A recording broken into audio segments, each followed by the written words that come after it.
रामू नाम का एक आदमी था जो बहुत ही सीधा और भला आदमी था और फल बेचने का काम करता था। फल बेचकर वो अपना गुजारा किया करता था। एक दिन वो फल ले लो, ताजे ताजे मीठे मीठे फल ले लो, फल ले लो, ताजे ताजे मीठे मीठे फल ले लो। अरे कितने रुपए के हैं भाई फल? ये सेब 2 आने की है और केले 4 आना रुपए दर्जन है। अरे वाह, तुम्हारे फल तो बहुत सस्ते हैं और ताजे भी हैं। पीछे वो आदमी जो फल बेच रहा था ना, वो बहुत ही बेईमान था। उसने केले 4 आने दर्जन बताए। अब तो मैं हमेशा तुमसे ही फल खरीदूंगा। तुम्हारे पास फल ताजे भी हैं और सस्ते भी। आदमी फल लेकर चल देता है, लेकिन तभी पीछे से दूसरा फल वाला कल्लू रामू के पास आता है, जो बहुत ही शैतान किस्म का आदमी था। क्यों बे, तुझे किसने कहा था मेरे से कम दाम में फल बेचने के लिए? अगर तुम मेरे से कम दाम में फल बेचोगे तो मेरा धंधा तो चौपट हो जाएगा ना। अब या तो तू अपना दाम कम कर, नहीं तो कल से अगर इस रास्ते पर दिखा तो तेरी खैर नहीं, समझा?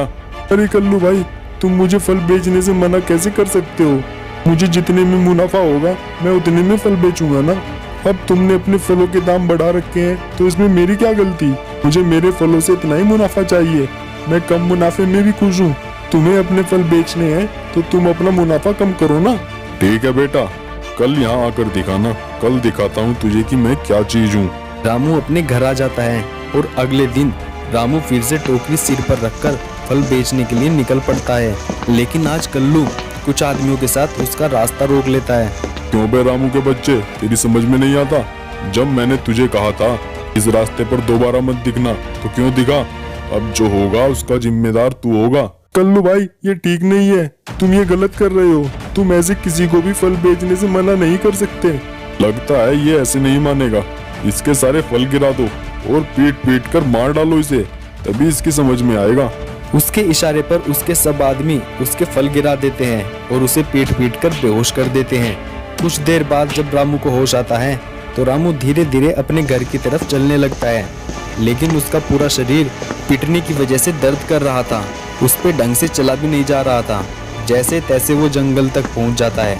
कड़ी धूप में अब उसका चलना भी मुश्किल हो रहा था, इसलिए वो एक पेड़ के नीचे बैठ जाता है।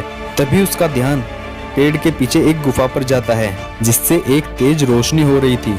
रामू उत्सुकतावश उस गुफा के अंदर चला जाता है और अंदर जाकर वो देखता है कि उस गुफा के अंदर सोने, चांदी, हीरे जवाहरात भरे पड़े हैं। ये देखकर वो हैरान हो जाता है, लेकिन तभी उसकी नजर एक साधु बाबा पर पड़ती है। साधु रामू से कहते हैं, कौन है तू मूर्ख, और तेरे यहाँ आने की हिम्मत कैसे हुई? तू यहाँ आ तो गया है लेकिन वापस नहीं जाएगा।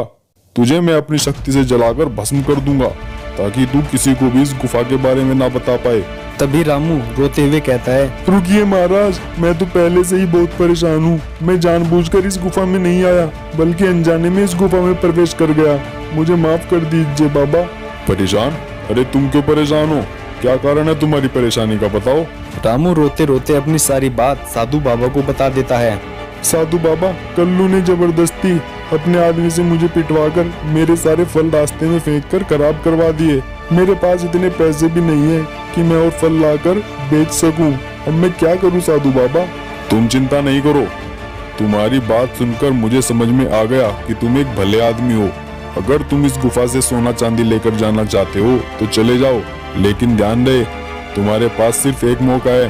आज तुम जितना सोना लेकर जा सकते हो चले जाओ, लेकिन अगर कल तुम यहाँ आए तो इसका अंजाम तुम्हारी मौत होगा। ठीक है साधु बाबा, ठीक है, जैसे आप कहते हो मैं कुछ धन ले लेता हूँ। लेकिन रामू दिल से बहुत सीधा और भला आदमी था। उसने अपनी जरूरत के हिसाब से थोड़े से सोने के सिक्के उठा लिए और वहाँ से चल पड़ा। बस ये धन काफी है तुम्हारे लिए, याद है ना? तुम यहाँ फिर दोबारा नहीं आ सकते। जी बाबा, मुझे इतने ही धन की जरूरत है। जितना धन मुझे लेना था मैंने ले लिया। ज्यादा धन मन में लालच पैदा करता है बाबा, और मैं लालची नहीं बनना चाहता। तुम बहुत नेक हो। तुमने इतने सिक्के उठाए जितनी तुम्हें जरूरत थी, इसका मतलब तुम लालची नहीं हो। मैं तुमसे बहुत खुश हूँ। तुम्हारी जितनी भी मर्जी हो यहाँ से धन ले जा सकते हो, और हाँ, तुम जितनी भी बार आओ यहाँ आ सकते हो।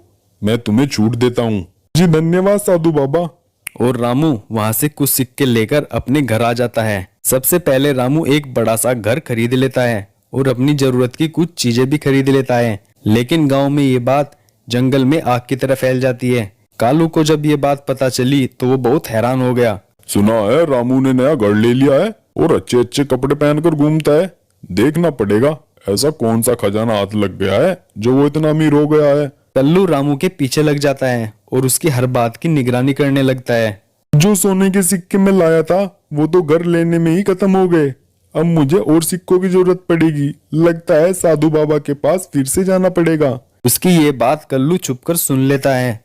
रामू साधु बाबा के पास खजाना लेने के लिए निकल पड़ता है और उसके पीछे पीछे कल्लू उसका पीछा करने लगता है। रामू गुफा के अंदर प्रवेश कर लेता है और साधु बाबा से कहता है, बाबा मुझे कुछ और सिक्कों की जरूरत है। अरे ले लो, जितने सिक्के लेने हैं ले लो। मैंने तुमसे कहा था ना कि जितना चाहो सोना यहाँ से निकाल सकते हो। रामू अपनी जरूरत के हिसाब से कुछ सिक्के लेकर अपने घर आ जाता है, लेकिन उसके जाने के बाद कल्लू लालचवश गुफा में प्रवेश करता है। उसे देखते ही साधु बाबा क्रोधित हो जाते हैं और कहते हैं, कौन हो तुम और तुम्हारा यहाँ आने का क्या मकसद है?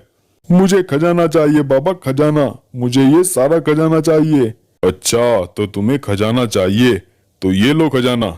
साधु खजाने का एक बहुत बड़ा पहाड़ कल्लू के ऊपर गिरा देता है और कल्लू वहीं दबकर मर जाता है। इस तरह कल्लू को लालच के कारण अपनी जान से हाथ धोना पड़ता है।